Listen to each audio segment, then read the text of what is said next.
BBC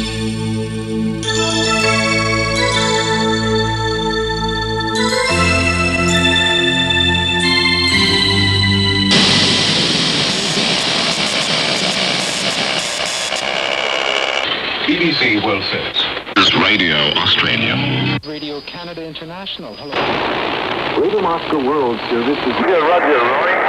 You'll signal 5969 in Solomon Islands. 9 Victor 1 Whiskey Uniform. 9 Victor 1 Whiskey Uniform. Thank you very much. The new world of amateur radio. A place of electronic marvels and friendly people. A stage for fun and adventure. This is a ham radio station, specially set up to tune in on that world. And these are our guides. Kelly Howard, N6PNY. That's N6P Netty. Ham radio's a great way to meet new friends. Nathan Pyle, KB6PLH. It's a great way to talk to your friends all over the world. Roy Neal, a network newsman whose amateur radio call is K6DUE. You know, if there's one thing we ham radio operators have in common, it's that we are communicators, and we share an adventure every time we turn on our radios. So now, let's set out on our odyssey around the world, around the new world of amateur radio. I'll beam us up into space to one of our astronaut hams, W5LFL, Owen Garriott. The reception up here is pretty weak. I was not able to pick out as many stations as I wanted, but certainly was hearing them all the way from California to Mexico City, and then a little bit later down into Chile and Argentina. I can't believe it. Ham radio is adventure, the thrill of going places and doing things. Some time ago, a group of Australian scientists took an expedition to the Antarctic, to barren Heard Island, and they talked to fellow hams from that land truly down under, a land of the seals and the penguins. Heard Island. Do you copy Neil Evans? Congratulations on starting up, and it certainly has me tickled pink to be the first station to work VK0HI from VK6 Flying Saucer. King Hussein of Jordan is JY1. One of his adventures came when astronaut Owen Garriott flew over Jordan in the space shuttle. This is Juliet Yankee number 1. Good morning, sir. Good morning, sir. This is W5 Lima Foxtrot Lima coming right back. I just passed over the Red Sea and the Gulf of Aqaba. I'm looking down on your country right at this time, sir. Hams went to a road race in Old Mexico. Amateur radio was there to share the excitement. We have a Mike Shackey, vehicle number 303, who is also involved in that area, and he needs a four-wheel drive to pull him out with a rope. Understand. Thank you very much. If you've ever seen the Parade of Roses from Pasadena, California, you've seen ham radio in action. You might have even seen a ham radio operator standing on a street corner somewhere. Us hams have been helping parade officials for years now.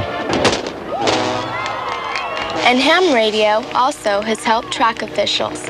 I'm a runner myself, and in New York, Boston, and Los Angeles, ham operators have helped track officials with communications. Number 15, sprained ankle. In China, they even go so far as to stage treasure hunts, fox hunts they're called, using radio receivers and directional antennas to search out hidden transmitters. And they run these events as foot races. In China, ham radio doubles as a sport, if you will. Dick Rutan and Gina Yeager wrote history when they flew their Voyager around the world non-stop without refueling. We only had one HF radio, and it was primarily tied up with HF communication to the air traffic control system. But when that was not available, then we used the ham radio bands. They provided, at times, vital information for tracking and weather and so forth for the project. And for would-be pilots who like to fly their own, there are even radio-controlled model planes.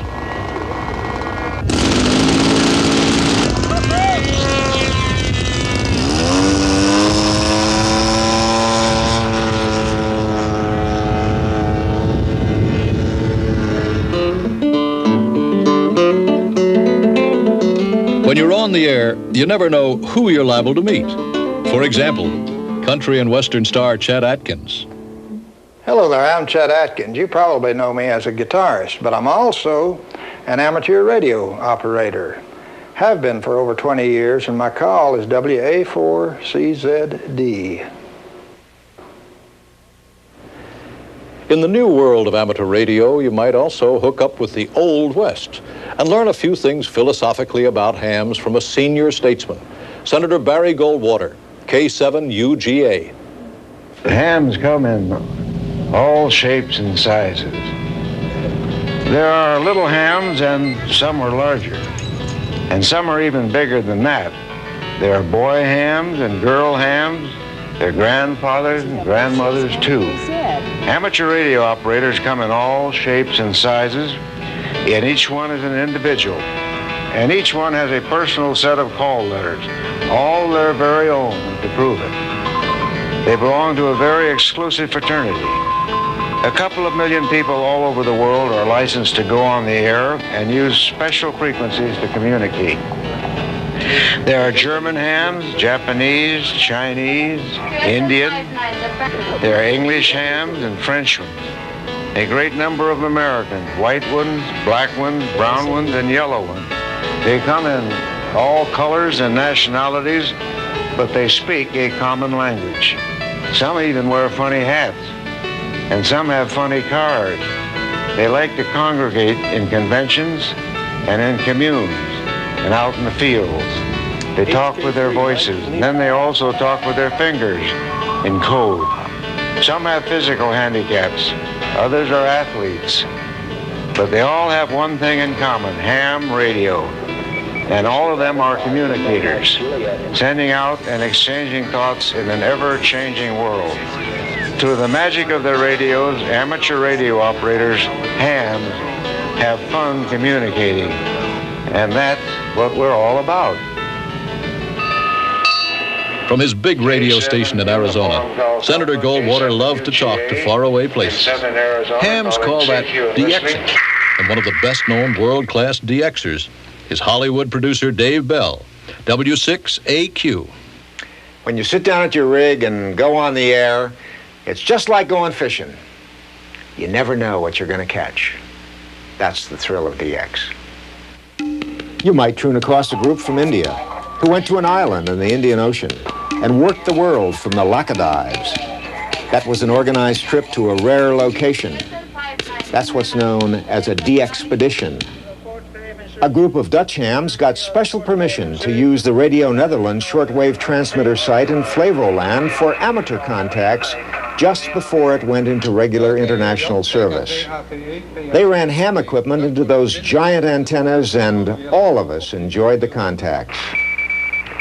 From Copenhagen, you might talk to some Danish amateurs who go to the War Museum every Saturday to activate spy radios, artifacts from World War II that still work. You can chat with this chap in Munich, or a group of DXers from Nairobi in Africa. Drop in to say hello to Japan, which has more ham radio operators than any nation in the world.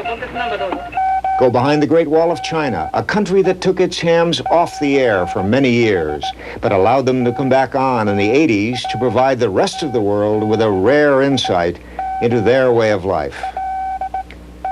And on Christmas Island, there's Phil, T32AN, whose station is literally in a packing crate, but in the South Seas, who needs a mansion? And there are lots of DXers in the Soviet Union.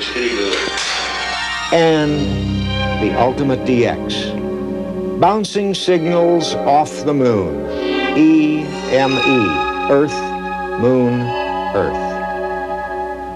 DX, long distance, talking anywhere in the world. For some of us, that is the most fun in this new world of amateur radio. You might think that hams are loners who like to closet themselves with their equipment. Nothing could be farther from the truth. Kelly, Nathan, let's go to a ham fest. I'm ready, let's go. What are we waiting for?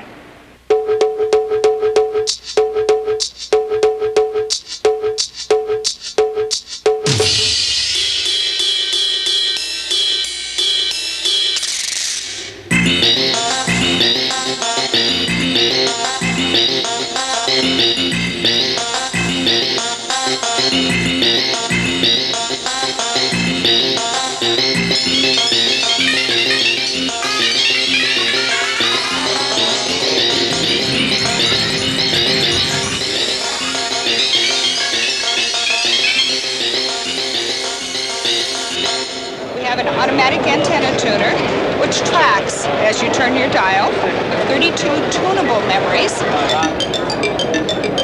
First of all, something that's completely new to ham radio is something similar to facsimile, but it's on a real-time basis. Well, radio served you well, it looks like. Oh, it's got a skin up. I use one. Well, that's good. This is the biggest such gathering in the world. It's the Hamvention in Dayton, Ohio, where more than 30,000 licensed amateurs get together every spring. They look at equipment. They swap tall tales. They get boings and drops me out of the system. Horse trade in flea markets. Hold forums to talk about what's new. And generally have a lot of fun. We're having a special on the hemostat. CQ hemostat, Scotland hemostat, and Drake hemostat. Overseas at these meetings, the language is different, but the action's just the same.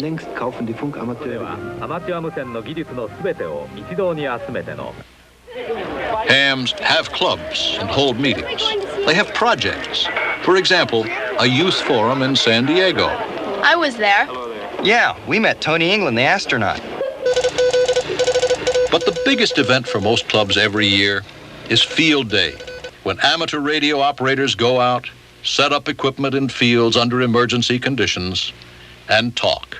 CQ Field A, CQ Field A, CQ Field A. This is N6ME, Mike Echo, N6ME calling CQ Field A for the satellite. CQ Field A, CQ Field A, CQ Field A. KA2 UFN, standing by. Here we go.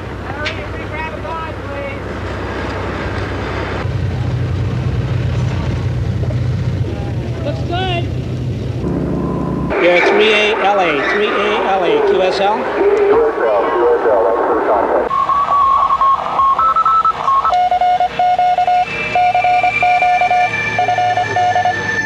We're a 5 Alpha Orange.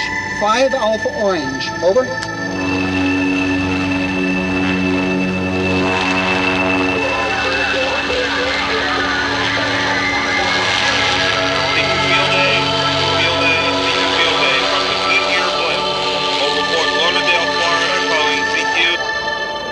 It's not hard to get a ham radio license, but you do have to pass a test. There are books and magazines available for study. And there are schools. Gordon West School, for one, in California. Watch the maestro teaching code. Okay, ready? The letter A. N. T. E. E. So it is possible on amateur radio to have your signals at normal. West also teaches radio theory and practice. He uses laser and clouds of smoke to show his students how radio waves bounce off the atmosphere as they work their way around the world. It looks like a straight beam. It really does some very interesting things when it hits a different refractive index. And there's even a ham radio comic book consisting of Archie and his friends. And there's a school in New York, Mrs. Carol Perry, and she teaches a ham radio class. And she just recently had some of her students act out some scenes from the Archie comic book. Very good. Let's do the part of the Archie comic book skit where you try to contact your friend in South America via third-party traffic over the radio. Come in XM9SM, XM9SM in San Melas. This is KA9DIL in Riverdale. Do you copy? That's fantastic. And there's another teacher, Peter Kemp, KZ1Z, in Connecticut, who also has ham radio as a regular course at his school. That section of the band, I think you'll do a little more, find a little more action. Calling CQ, CQ, CQ. November 1, Echo Papa Mike. Calling CQ and listening. Okay, Tina, so what you're going to want to do is sort of frame Brian in a little more closely so we get more of a headshot. All right, so now that we have them all focused in, you're going to want to transmit the signal. So move your hand around to this button here. All right, now flip it up to transmit, and the red light will come on, okay? And so now we're sending the signal out via the fast scan, the amateur television. At another school in New York, there's a teacher who uses radio to help his kids learn English and geography and math. Joe Fairclough, WB2JKJ at junior high school number 22. Good. on the board, you've got 4 nouns, all related to ham radio. What I'd like you to do is copy the words down and at your desks, translate them to CW, to Morse code.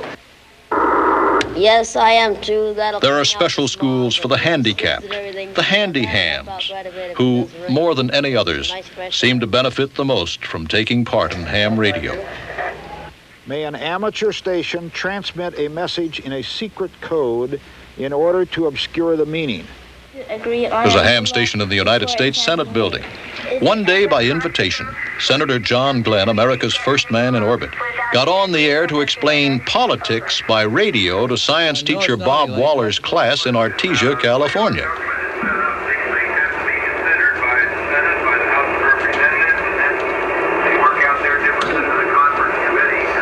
Pass it again, the final version, then it's sent to the president for signature, and it's not law until that happens. Okay, back to you.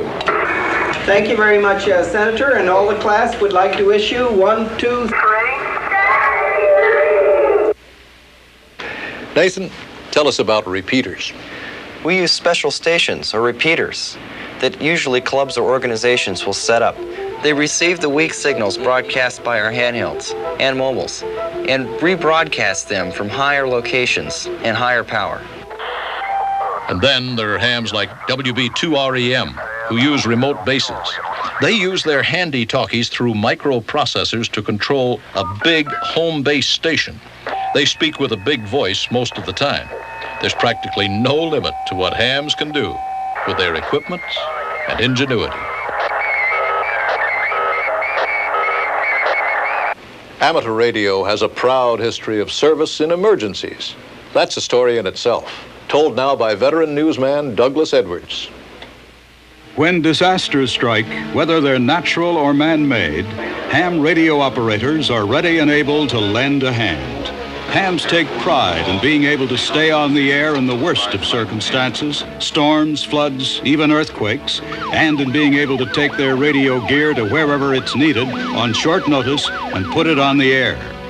When a massive earthquake struck Mexico City in 1985, a few hams with emergency power managed to stay on the air, providing the city's only link with the outside world. Same scene in El Salvador, same story. For days, the only information comes from hams. Closer to home, hams often keep watch for floods and tornadoes, helping the National Weather Service issue prompt warnings. When people are forced from their homes, hams at evacuation shelters help let relatives know where their loved ones are. And of course, there are everyday emergencies, traffic accidents and fires that might be called into centers like this one directly by hams in their cars or using handheld radios. This is N2. How do these hams know when and where they're needed or what to do when they get there? The answer, organization and training. From a lost child's search to a major disaster, the Amateur Radio Emergency Service can get trained hams quickly to where they can do the most good. And every ham knows that someday, somewhere, just by talking into a microphone, he or she could help save a life. Looks like 2 cars with injuries. The amateur radio service is less than 100 years old. Marconi sent the first radio message in 1896. Those early day radios used giant sparks to hurl coded messages that sometimes could be heard 100 miles away. When electronic tubes came along, the range increased. They opened up worldwide communication.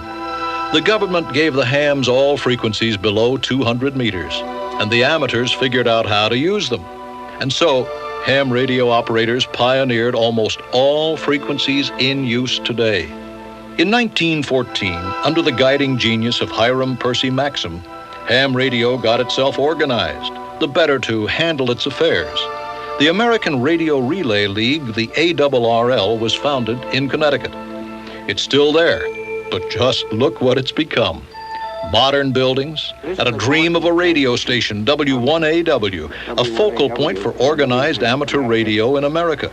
which broadcasts bulletins, QSTs, to pass along ham news. The ARRL sponsors code classes and operating contests on the air.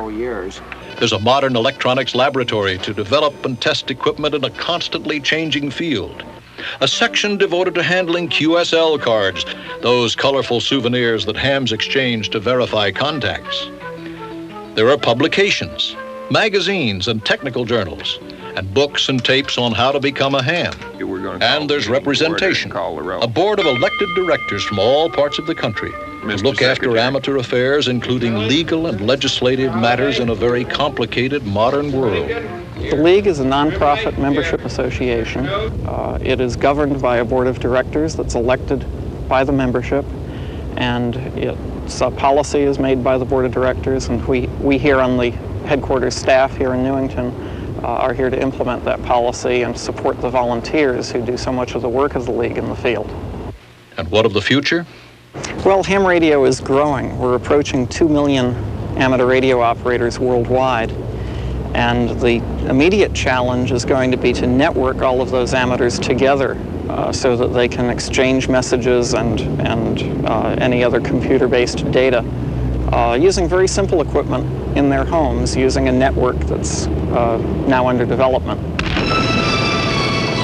Ham operators have pioneered radio communication, so it was only natural that space would be another frontier for them to explore. Since the 1960s, amateur satellites have been in orbit. We call them Oscars, orbiting satellites carrying amateur radio, made and even launched by several nations. The United States, of course, and France, Japan, which calls theirs Fuji, and Russia. And the Germans worked up the first amateur version of an exciting satellite, one that flies so high and so fast that it appears to be stationary in the sky. So hams on Earth can point their antennas at a single spot, lock in, and start talking through those big repeaters in the sky. Controllers at base stations can provide 24-hour round-the-world communication. And by using Earth-based repeater stations to make contact with the space-based ones, hams can use simple handheld equipment to talk by voice or computer, even leave messages. This is called packet radio. A dedicated group of amateurs organized AMSATs, the Amateur Satellite Corporation, to develop this exciting facet of the new world of amateur radio. Vern Rippertella reflects the dreams of AMSAT. Well, satellites are probably the leading edge of amateur radio today. There's an enormous challenge in not just in communications and not just in electronics technology, but you learn a little about physics, a little about chemistry, and I've never found anybody who has found satellites wanting for a challenge. It's enormously challenging. Ham radio operators also have seen members of their fraternity go into space, and they've shared the experience of manned flight aboard the shuttles with Owen Garriott, W5LFL. This is W5LFL in Columbia. W5LFL in Columbia, orbiting the Earth at an altitude of 135 nautical miles. And Tony England, W0ORE, who used amateur slow-scan television to show us what it was like up there. Amateur radio's technology is firmly planted on the ground, but the American Radio Relay League, AMSAT, and the astronauts see space looming large in their future. They see manned space stations by the turn of the century, using ham radio as a way of life. Amateur radio has been with people on the edge of all exploration in the last 50 or more years. It goes to Antarctica, and now it's going into space with us. There are three reasons for having an amateur radio station on space station. The first is recreational radio, just communicating with the community at large. The second role of amateur radio is education, and I'm very excited about that. It'll allow us to share what we're doing on space station, the excitement of the scientific frontier up here, with classrooms in an interactive way. And the third aspect of amateur radio on space station is the more intimate one, but certainly as important, and that's communicating with our families in a very informal way. Over a period of months that we're going to be up here, and 2 years as we're preparing for a Mars mission, It's very nice to have an informal contact with your family and community.